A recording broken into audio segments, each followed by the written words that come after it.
Everybody wants to be happy. Who wants to be sad? I know I don't, and I hope that you don't either. So why are so many people unhappy? Well, as strange as it may sound, it takes a whole lot of courage just to be happy.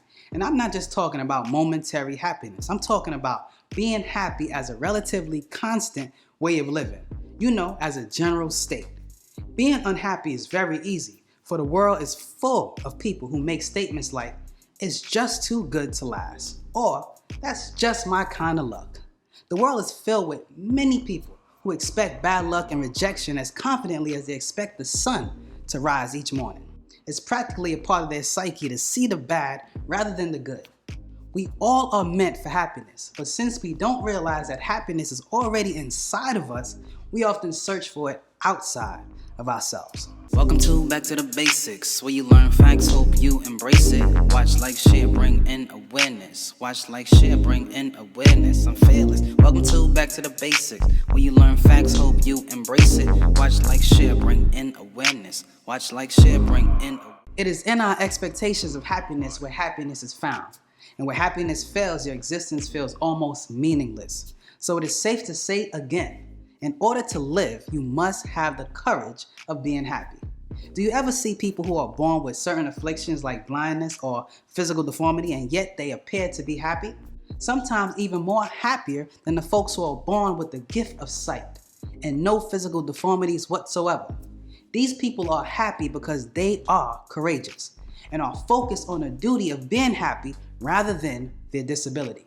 So many people have been given disappointing starts in life from other unhappy people, and thus they too learn to drown themselves in misery and pity.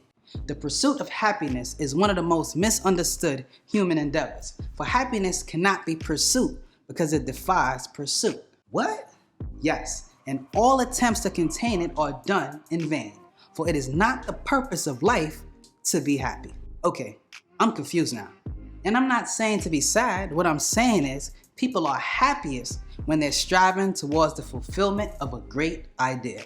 And vice versa. People are apathetic, bored, and depressed when they are not. When you know deep down in the fibers of your being how you're living is not what it ought to be, you suffer from guilt and thus are unhappy. The reason for this is we find success only when we find ourselves. The journey of self-discovery is the most exciting journey on earth. When we are absorbed by a good idea or a succession of them, we are at our best and are thus happy. Only then does your life become characterized by a feeling of worth or purpose when you know what you're supposed to do. So find your purpose and stick to it, and happiness for you will become a constant way of living. I'm Kef Ray, and this is Back to the Basic. Like, share, and subscribe. Until next time. Facts we stated, you wanna know something, go back to basics. Most saw a trap and was called the Matrix. The world frivolized, yet it's hard to face it. So I spread truth, hope you embrace it.